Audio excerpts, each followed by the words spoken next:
அல்ஹம்துலில்லாஹி ரப்பில் ஆலமீன் வல் ஆகிபத்து லில் முத்தகீன் வஸ்ஸலாத்து வஸ்ஸலாமு அலா சய்யிதில் முர்ஸலீன் வ அலா ஆலிஹி வ அஸ்ஹாபிஹி அஜ்மஈன் இலா யௌமித்தீன். அம்மா பஅத் ஃபஅஊது பில்லாஹி மினஷ் ஷைத்தானிர் ரஜீம். பிஸ்மில்லாஹிர் ரஹ்மானிர் ரஹீம். கது கானத் லக்கும் உஸ்வத்துன் ஹஸனத்துன் ஃபீ இப்ராஹீம். ஸதகல்லாஹுல் அஸீம். எல்லா புகழும் நம்மை படைத்து பரிபாலித்து ரட்சிக்கக்கூடிய ஏக வல்லோனா அல்லாஹ் ஒருவனுக்கே சொந்தம்.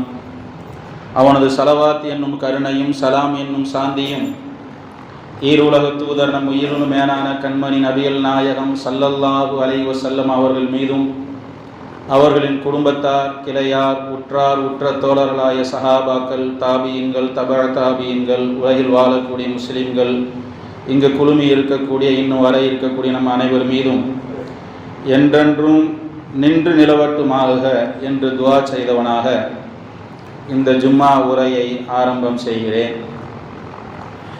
கண்ணியத்திற்கும் பெரும் மதிப்பிற்கும் உரிய அல்லாஹ்வின் நல்லடியார்களே, சய்யிதனா நபி இப்ராஹிம் அலைஹிஸ்ஸலாம் இந்த உலகத்தின் பேராண்மை மிக்க மனிதர்களில் ஒருவராக திகழ்கிறார்கள். புனித பயணம் மேற்கொள்ளக்கூடிய ஹஜ்ஜு பயணிகள் ஒவ்வொருவரும் அங்கு செய்யக்கூடிய பெரும்பாலான கிரிகைகள் இப்ராஹிம் நபி அலைஹிஸ்ஸலாம் அவர்களுடைய நினைவாகவே செய்யப்படுகிறது. இப்ராஹிம் அலைஹிஸ்ஸலாம் அவர்கள் எதை இந்த உலகத்தில் எதேச்சையாக சாதாரணமாக செய்தார்களோ அந்த செயல்கள் தான் ஹாஜிகளுக்கு ஒரு உயர்தரமான ஒரு முக்கியமான வணக்கமாக சொல்லப்பட்டு அதை அங்கு அவர்கள் நிறைவேற்றிவிட்டு திரும்புகிறார்கள். சய்யிதனா இப்ராஹிம் அலைஹிஸ்ஸலாம் அவர்கள் உலகத்தில் பெரும்பாலான மக்கள், ஏன் இன்னும் சொல்ல போனால் எல்லோரும் ஏற்றுக்கொள்ளக்கூடிய சூழ்நிலை தான் இருக்கிறது. உலகத்தில் எல்லா மக்களும் கொண்டாடப்படக்கூடிய ஒரு ஆளுமைமிக்க ஒரு அல்லாஹ்வுடைய அடியாராக இப்ராஹிம் அலைஹிஸ்ஸலாம் அவர்கள் இருந்து கொண்டிருக்கிறார்கள். ஆபிரகாமிய மதங்கள் என்று சொல்வார்கள். இப்ராஹிம் அலைஹிஸ்ஸலாம் அவருடைய வழித்தோன்றல்கள் வந்தவர்கள் தான் மூசா நபி, ஈசா நபி, தாவூது நபி, நமது நபி முஹம்மது ஸல்லல்லாஹு அலைஹி வஸல்லம் அவர்கள். இவர்களால் உருவாக்கப்பட்ட அந்த வழிமுறைகள் தான் யூதம், கிறிஸ்தவம், முஸ்லிம் என்று சொல்லப்படுகிறது. இதுவெல்லாம் ஆபிரகாமிய மதங்கள் என்று வரலாற்றிலே குறிக்கப்படுகிறது. இன்னும் சில வரலாற்று ஆசிரியர் எழுதுகிறார்கள், இணை வைக்கக்கூடிய முஷ்ரிக்குகள் இருக்கிறார்களே, அவர்கள் சொல்லக்கூடிய அந்த பிரம்மா கூட இப்ராஹிம் என்பதுதான் என்று வரலாற்று ஆசிரியர்கள் குறிப்பிடுகிறார்கள். அப்ப முஷ்ரிக்குகள் என்று சொல்லக்கூடிய இணை வைப்பாளர்கள் கூட இப்ராஹிம் நபியை ஏற்றுக்கொண்டிருக்கிறார்கள். சுருக்கமாக சொல்ல வேண்டும் என்று சொன்னால், உலகத்தில் மிக பெரும்பான்மையான மக்கள் யூதர்கள் இருக்கிறார்கள், கிறிஸ்தவர்கள் இருக்கிறார்கள், முஸ்லிம்கள் இருக்கிறார்கள், முஷ்ரிக்குகள் என்று சொல்லக்கூடிய இணை வைப்பாளர்கள் இருக்கிறார்கள். நாத்திகவாதிகள் என்பவர்கள் மிக மிக சொற்பமானவர்கள். அவர்களை தவிர்த்து உலகத்தில் எல்லா மக்களும் ஏற்றுக்கொள்ளக்கூடிய ஒரு நபியாக நபி இப்ராஹிம் அலைஹிஸ்ஸலாம் அவர்கள் இருந்து கொண்டிருக்கிறார்கள். அதனாலதான் குர்ஆன்ல அல்லாஹ் ஒரு இடத்துல இப்படி சொல்லுவான், நீங்கள் இத்தபிய மில்லத்த இப்ராஹிம், இப்ராஹிம் நபியினுடைய வழிமுறை நீங்கள் பின்பற்றுங்கள் என்று அல்லாஹ் குர்ஆனிலே சொல்வான். நபிகள் நாயகம் ஸல்லல்லாஹு அலைஹி வஸல்லம் அவர்கள் கூட காலையில் எழுந்தவுடன் சில திக்ருகளை சொல்லி தருகிறார்கள். அதில் ஒன்று அஸ்பஹனா அலா ஃபித்ரத்தில் இஸ்லாம் வ அலா கலிமத்தில் இஹ்லாஸ் வ அலா தீனி நபியினா முஹம்மதின் ஸல்லல்லாஹு அலைஹி வஸல்லம் வ அலா மில்லத்தி அபீனா இப்ராஹிம் அலைஹிஸ்ஸலாம். நாங்கள் இஸ்லாம் என்ற இயற்கை மார்க்கத்தின் மீதே காலையை அடைந்து விட்டோம். ஓரிரை கொள்கையான லா இலாஹ இல்லல்லாஹ் என்ற அந்த கலிமாவை உல தூய்மையோடு ஏற்றுக்கொண்டு அதை மொழிந்தவர்களாக அதிகாலை அடைந்து விட்டோம். முகமது நபி ஸல்லல்லாஹு அலைஹி வஸல்லம் அவர்களுடைய தீனின் மீது இருக்கக்கூடிய நிலையிலே நாங்கள் காலை பொழுதை அடைந்திருக்கிறோம். அதே போல எங்களுடைய தந்தை இப்ராஹிம் அலைஹிஸ்ஸலாம் அவர்களுடைய மார்க்கத்தை ஏற்றுக்கொண்ட நிலையிலும் நாங்கள் காலை பொழுதை அடைந்திருக்கிறோம் என்று ஒவ்வொரு நாளும் காலை கண் விழித்தவுடன் நீங்கள் இப்ராஹிம் நபியை நினைவு கூற வேண்டும் என்று பெருமானார் ஸல்லல்லாஹு அலைஹி வஸல்லம் அவர்கள் சொல்லித் தருகிறார்கள். ஹஜ்ஜுக்கு போகிறவர்கள் இப்ராஹிம் அலைஹிஸ்ஸலாம் அவர்களுடைய நினைவாக அவர்கள் செய்த பல கிரியைகளை அங்கு நினைவு கூறுகிறார்கள். காலையில் எழுந்தவுடன் இப்ராஹிம் அலைஹிஸ்ஸலாம் அவர்களை நீங்கள் நினைவு கூற வேண்டும் என்று திக்ரை பெருமானார் ஸல்லல்லாஹு அலைஹி வஸல்லம் அவர்கள் சொல்லித் தருகிறார்கள். அது மட்டுமா, தொழுகையை நாம் எந்த தொழுகையாக இருக்கட்டும், ஃபர்லாக இருக்கட்டும், சுன்னத்து உபரியான எந்த தொழுகையாக இருந்தாலும் நீங்கள் அத்தஹியாத்தில் இருக்கும் பொழுது பெருமானார் ஸல்லல்லாஹு அலைஹி வஸல்லம் அவர்கள் மீது அருள் புரிவாயாக, அவர்கள் மீது அபிவிருத்தி செய்வாயாக என்று நாம் ஓதுகிறோமே, யாருக்கு அருள் புரிந்தது போன்று? இப்ராஹிம் நபிக்கு அருள் புரிந்தது போன்று, இப்ராஹிம் நபிக்கு அபிவிருத்தி செய்தது போன்று நீ முஹம்மது ஸல்லல்லாஹு அலைஹி வஸல்லம் அவர்களுக்கு அருள் செய், அபிவிருத்தி செய் என்று ஒவ்வொரு தொழுகையிலும் இப்ராஹிம் அலைஹிஸ்ஸலாம் அவர்கள் நினைவு கூறப்படுகிறார்கள். அந்த இப்ராஹிம் நபி அலைஹிஸ்ஸலாம் அவர்களுடைய வரலாற்றை நம்மில் எத்தனை பேர் முழுமையாக தெரிந்து வைத்திருக்கிறோம்? கேட்டா ஒரு நம்ம ஒரு நெருப்பு விட்டு தூக்கி போட்டான்னு சொல்லுவோம். அது ஹஜ்ஜு பெருநாள் தான் தனது மகனுக்கு நினைவு கூர்வமாக குர்பானி கொடுத்தார்கள் என்று சொல்லுமே தவிர எத்தனை பேருக்கு இப்ராஹிம் அலைஹிஸ்ஸலாம் அவருடைய வரலாறு முழுமையாக தெரியும்? சிறியவர்கள் முதல் கொண்டு பெரியவர்கள் வரை இப்ராஹிம் அலைஹிஸ்ஸலாம் அவர்கள் வரலாறை நாம் தெரிந்து கொள்ள கடமைப்பட்டு இருக்கிறோம். இப்ராஹிம் அலைஹிஸ்ஸலாம் அவர்கள் கிமு 1900 தெற்கு ஈராக்கிலே பாபிலோனியா என்று கேள்விப்பட்டிருப்போம். அந்த இடத்திலே உர் என்ற இடத்திலே பிறந்தார்கள். அவர்கள் பிறந்த அந்த சூழல் எப்படி இருந்துச்சு அப்படின்னா, அவருடைய தந்தை ஆசர் ஒரு விக்கிரக வழிபாட்டாளர், சிலையை வணங்கக்கூடியவர்.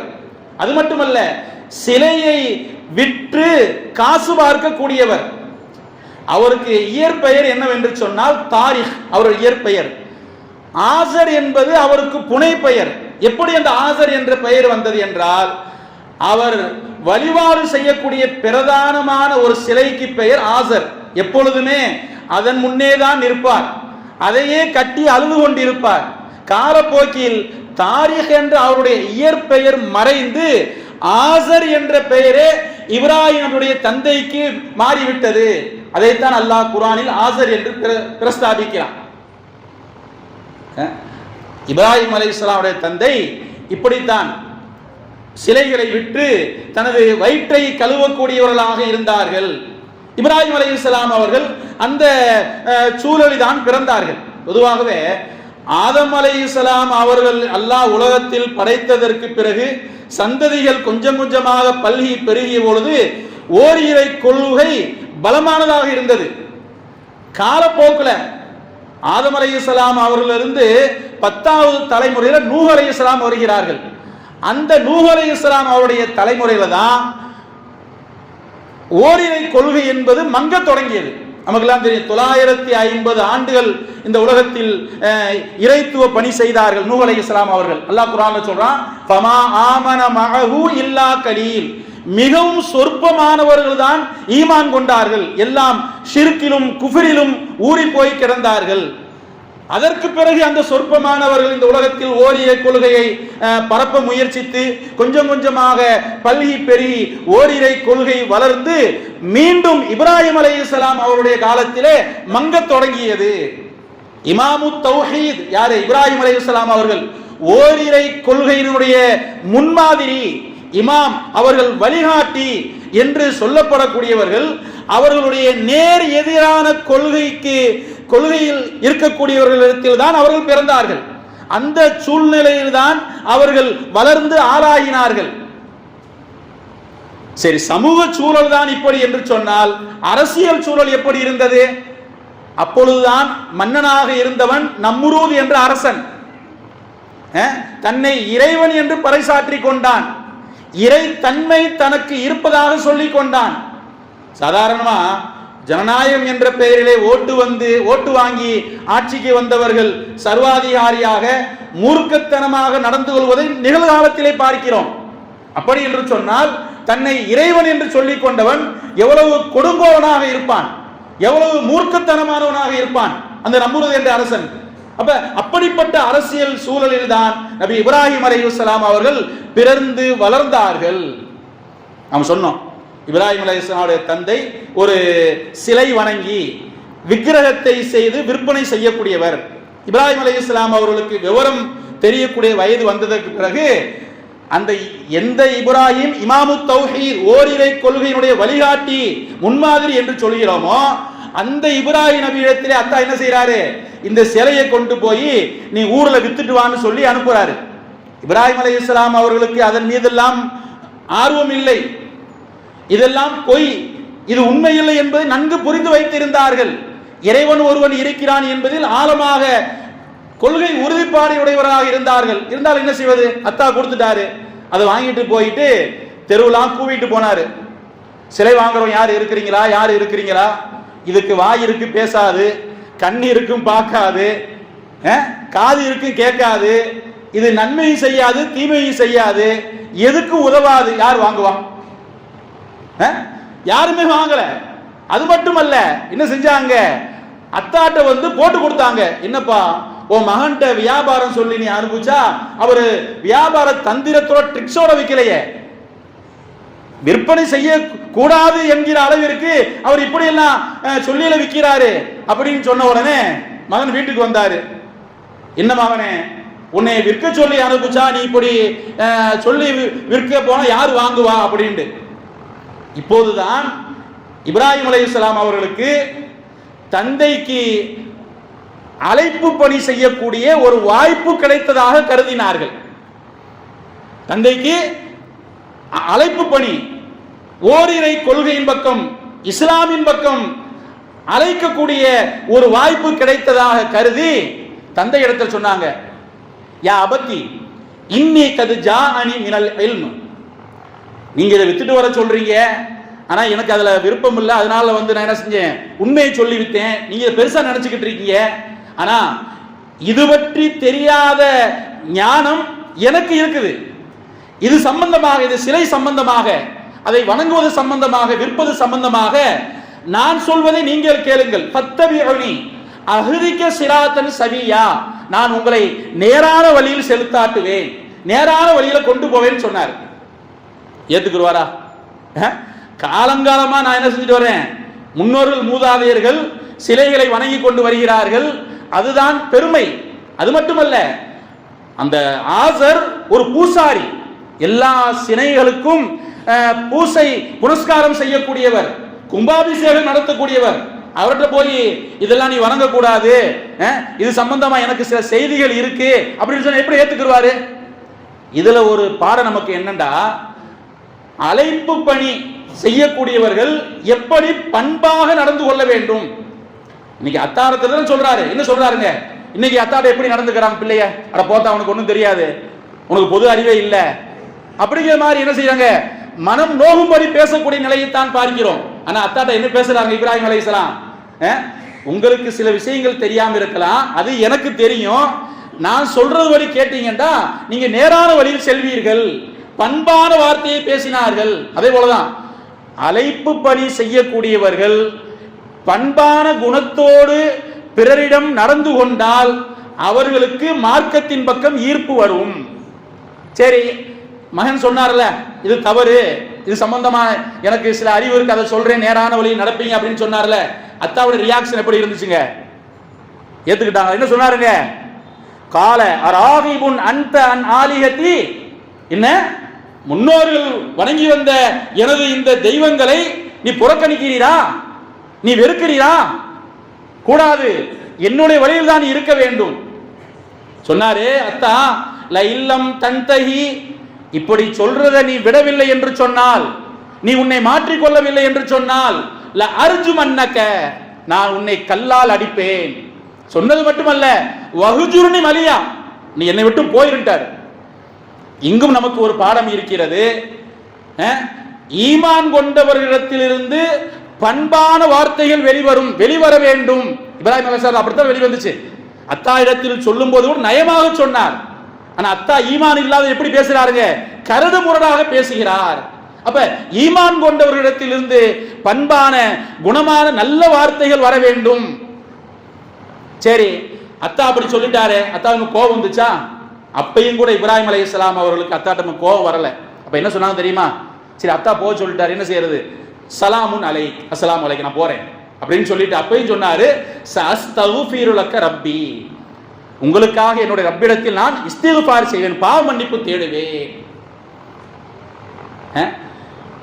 இந்த இப்ராஹிம் அலைஹிஸ்ஸலாம் இந்த வரலாற்றிலிருந்து நமக்கு முஃபஸ்ஸிரீன்கள் ஒரு அழகான விளக்கம் சொல்றாங்க. நீங்கள் அழைப்பு பணியாக இருக்கட்டும், அறிவுரை சொல்வதாக இருக்கட்டும், முதலில் உங்களுடைய குடும்பத்தில் இருந்து தொடங்க வேண்டும். அழைப்பு பணி அறிவுரை முதல்ல யாருக்கு சொல்லணும்? நம்ம குடும்பத்தாருக்கு முதல்ல சொல்லணும். நபியை பார்த்து எல்லாம் அப்படித்தானே சொல்றான், அன்திர் அஷீரத்தக்கல் அக்ரபீன், நபியே உங்களில் நெருங்கிய உறவினர்களுக்கு நீங்கள் முதலில் அச்சமூட்டி எச்சரிக்கை செய்யுங்கள். நீங்க பார்க்கல என்ன செய்வாங்க? ஊருக்கெல்லாம் உதவி செய்வான், மழை வந்துருச்சு வெள்ளம் வந்துருச்சுண்டு. சமூக சேவகரா இருப்பாரு, வீட்டை என்ன செய்ய மாட்டாருங்க? மனைவி மக்கள் பார்த்துக்கிற மாட்டாரு, அத்தா அம்மாவை பார்த்துக்கிற மாட்டாரு. இது தவறு.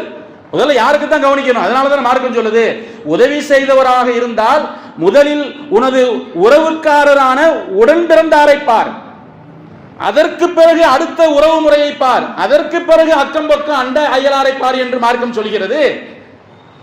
அதனாலதான் நீங்க முதல்ல அறிவுரை சொல்வதாக இருந்தாலும், சத்தியத்தின் பக்கம் அழைப்பு பணி செய்வதாக இருந்தாலும், நீங்கள் முதலில் உங்களுடைய உறவுக்காரர்களாக அது இருக்க வேண்டும். அப்படி இல்லை என்று சொன்னால் நீங்கள் அவர்களுக்கு அநியாயம் செய்கிறீர்கள் என்று பொருள். சரி, அத்தா என்ன செஞ்சிட்டாருங்க? நீ வீட்டை விட்டு போகணும்னு சொல்லிட்டாரு, இனிமேல் இருக்க முடியாது, கிளம்பி வந்துட்டாரு. நம்ம முதல்ல சொன்னோம், வீட்டு சூழல் மட்டுமல்ல, அந்த ஊர் உலகமும் முழுக்க முழுக்க ஷிர்கில் மூழ்கி போய் கிடந்தது, இணை வைப்பில் மூழ்கி போய் கிடந்தது. இப்ராஹிம் அலைஹிஸ்ஸலாம் என்ன செய்யறாங்க? ஒரு இரவு நேரத்தில் அந்த மக்கள்கிட்ட போய் சொல்றாங்க, நீங்க யாரை வணங்குறீங்கன்னு கேட்டாங்க. நீங்க யாரை இபாதத்து செய்றீங்க அப்படின்னு கேட்டாங்க. அந்த மக்கள் சொன்னாங்க, அவங்க சிலை வணங்கிகள் மட்டுமல்ல, கிரக வணக்கம் உடையவர்களாகவும் இருந்தார்கள். நாங்க இந்த நட்சத்திரத்தை தான் வணங்குறோம் அப்படின்னு. உடனே மறுக்கல இப்ராஹிம் அலைஹிஸ்ஸலாம். அப்படியா, சரி நான் ஏற்றுக்கொள்றேன். ஒரு வாதத்துக்கு, ஒரு பேச்சுக்கு என்ன செய்யறாங்க? நானும் ஏற்றுக்கொள்கிறேன் என்று சொன்னார்கள். கொஞ்ச நேரத்தில் நட்சத்திரம் மறந்துருச்சு.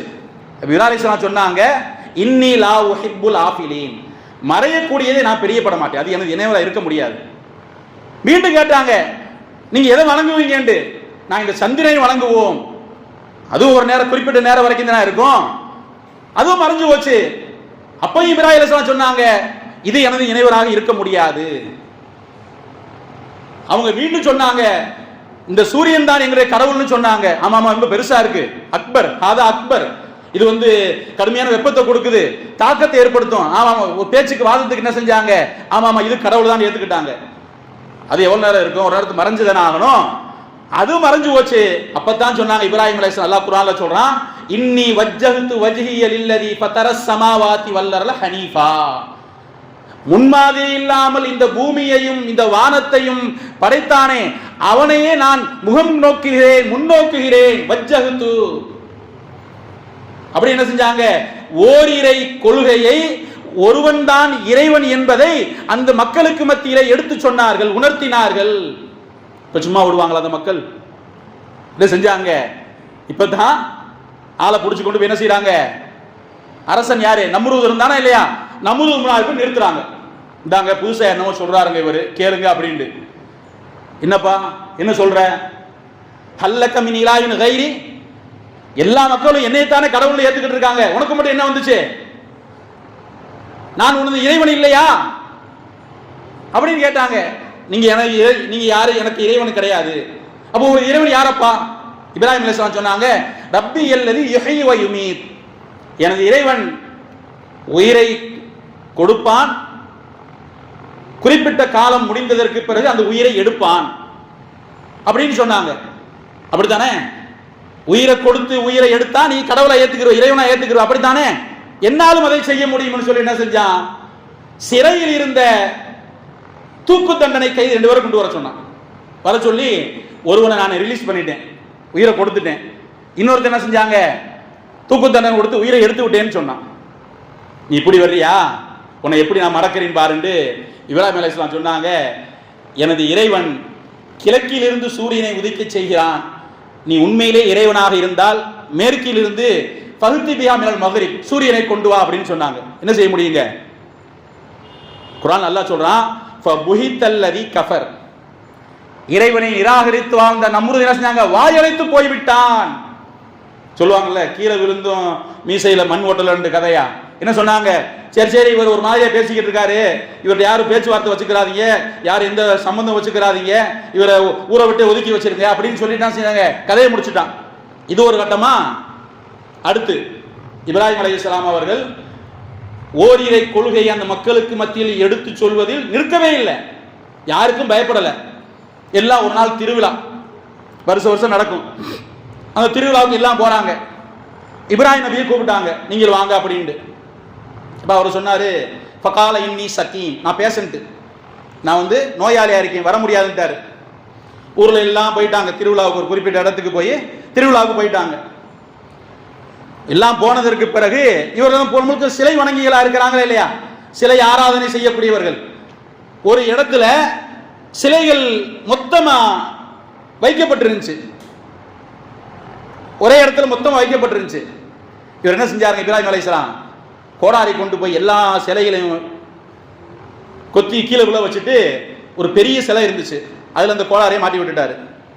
திருவிழாவுக்கு போயிட்டு வர்றாங்க, எல்லாம் வந்து பார்த்தா எல்லா சிலைகளும் கீழே உடஞ்சு கிடக்குது. ஒரு சிலை மட்டும் ஒய்யாரமா நிக்குது, அதனுடைய கையில கோடாரி இருக்குது. எல்லாம் ஆலிஹத்தினா, யார் இப்படி செய்தது? இன்னஹு மினல் லாலிமீன், செய்தவன் அநியாயக்காரன் என்று எல்லாம் குமுறுறாங்க.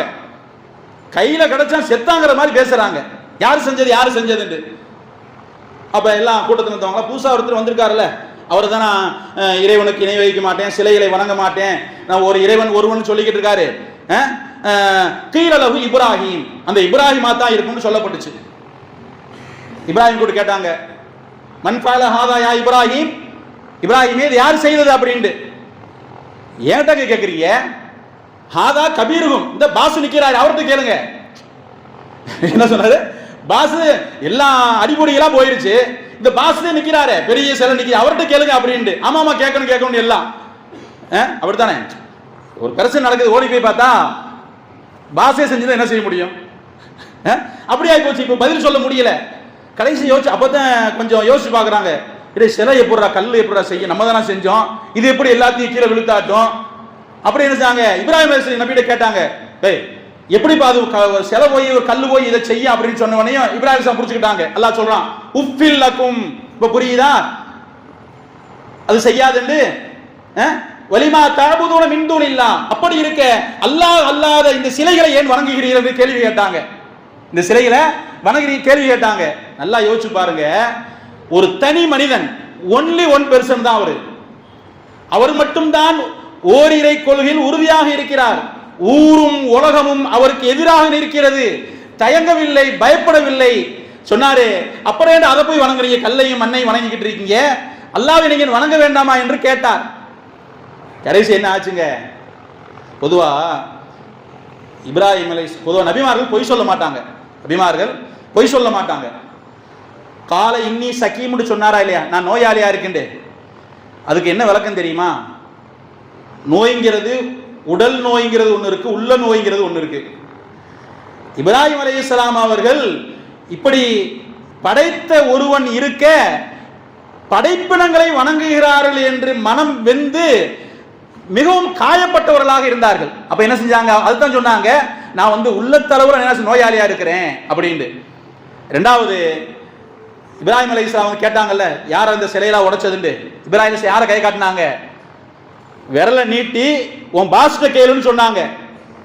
அவருடைய பார்வை இந்த கையை நோக்கி இருந்துச்சு. அவங்க கையை தானே உடைச்சாங்க, கையில தானே உடைச்சாங்க, இந்த கையை நோக்கி இருந்தது பார்வை. ஆனா அவங்க என்ன புரிஞ்சுக்கிட்டாங்க? இந்த சிலைதான் உடைத்தது என்று தவறாக புரிந்து கொண்டார்கள். இவர்கள் சொன்னது சரிதான், இவருடைய பார்வை கையை நீட்டி இதுதான் உடைச்சதுன்னு சொன்னாங்க. அவர்கள் தவறாக புரிந்து கொண்டார்கள். அப்ப ஒரு நபி பொய் சொல்ல மாட்டாங்க. பேசினா பொய்யுக்கும் உண்மைக்கும் இடம்பாடான வார்த்தையாகத்தான் இருக்கும் என்று முஃபஸ்ஸிரீன்கள் விளக்கம் சொல்கிறார்கள். கடைசியா இப்படி வாயடைச்சு போயிட்டாங்க, ஒன்றும் செய்ய முடியல. கடைசி கால திருப்பி என்ன செஞ்சாங்க, நம்மளுக்கு கொண்டு வந்தாங்க. ரொம்ப ஓவரா போறாருங்க, ரொம்ப நம்ம சிலைகளை நிந்திக்கிறாரு, ரொம்ப மோசமா பேசுறாரு, பாஸ் அடிப்பொடிலாம் பேசுறாரு, என்னன்னு கேளுங்கண்டு. இப்பதான் நம்மளுக்கு என்ன செஞ்சாங்க, நம்ம கேள்விப்பட்டிருக்கோம்ல, நெருப்புல தூக்கி போட போனாண்டு. ஊருக்கு வெளியே அவுட்டர்ல ஒரு பெரிய ஏரியாவை தோண்டி அதுல போட்டு விறகுகள்லாம் போட்டு எரிச்சு எத்தனை மாசங்க, ஒரு நாள் 2 நாள் 6 மாசம் எரிக்கப்பட்டது. எல்லாம் என்ன செய்வாங்க, இப்ராஹிம் நேர்ச்சை செய்து விட்டு விறகுகள் கொண்டு வந்து போட்டானா. ஒருத்தர் வியாபாரம் சரியில்லை, எனக்கு வியாபாரம் நல்லா நடந்துச்சுன்னா விறகுல போடுறேன் அப்படின்னு விறகு கொண்டு போடுவானா. எனக்கு புள்ள நல்ல முறையா பிறந்துச்சுன்னா நான் விறக போடுவேன். நேர்ச்சை செய்து இப்ராஹிம் நபியை நெருப்பில் தூக்கி போடுவதற்காகவே, அவர் சின்னாபின்னப்படுத்த வேண்டும் என்பதற்காகவே விறகுகளை கொண்டு வந்து போட்டார்கள். எந்த அளவுக்கு வரலாற்று ஆசி எழுதுறாங்க, பல 100 மைல் 1000 மைல் மேலே செல்லக்கூடிய பறவை கூட அந்த உஷ்ணத்தால் உள்ளே விழுந்து விடுமா. அப்படி இருக்கும் பொழுது இப்ராஹிம் நபியை பக்கத்தில் எப்படி கொண்டு போய் போட முடியும்? இப்பதான் என்னங்க, கல்லை எரியக்கூடிய கவுன் என்ற கருவியை என்ன செஞ்சான் சைத்தான் அந்த மக்களுக்கு அறிமுகப்படுத்தினான். ஊஞ்சல் மாதிரி தூர இருந்து தள்ளி விட்டா உள்ள விழுந்துருவாரு. அது என்ன செய்யப்பட்டுச்சுங்க, அது போன்ற ஒரு கருவி செய்யப்பட்டு இப்ராஹிம் அலைஹிஸ்ஸலாம் அவர்கள் தூர இருந்து வீசி எறியப்பட்டார்கள், உள்ளே விழுந்து விட்டார்கள். இப்பதால என்ன சொன்னாங்க, குல்னா யா நாரு கூனி பர்தம் வஸ்ஸலாமா, நெருப்பே இப்ராஹிம் நபிக்கு நீ குளிர்ச்சியாகவும் சலாமத்தாகவும் ஆகிவிடு. 6 மாதம் எரித்து வளர்க்கப்பட்ட அந்த நெருப்பில் 2 மாத காலம் இப்ராஹிம் அலைஹிஸ்ஸலாம் அவர்கள் இருந்தார்கள். நெருப்பு குண்டத்திலே இருந்தார்கள். நெருப்புல வந்து இருந்தாங்களா, அது சொன்ன அல்லாஹ் சொன்னது மாதிரி அது குளிர்ச்சியாகவும் சலாமத்தாகவும் ஆகிவிட்டது. விளக்கம் சொல்றாங்க, சோனத்தின் மரம் ஒன்று உள்ளே இருந்தது, நீர் ஊற்று ஒன்றும் ஓடிக்கொண்டிருந்தது. அது ஆப்பிள் மரம். தேவைப்படும் பொழுது பழத்தை சாப்பிட்டுக் கொண்டு நீரை அறிந்து கொண்டு படுக்கை இல்லாமல் இருந்தது. நிம்மதியாக இருந்தார்கள். இந்த நேரத்தில் நாங்க தூக்கி போட நேரத்தில் தான் மலக்குமார்கள் அல்லாஹ்ட்ட முறையிட்டாங்க. ஜிப்ரீல் மலக்கு மட்டும் இப்ராஹிம் நபிட்ட ஓடி வந்தாங்க, எது உதவி தேவையாண்டு.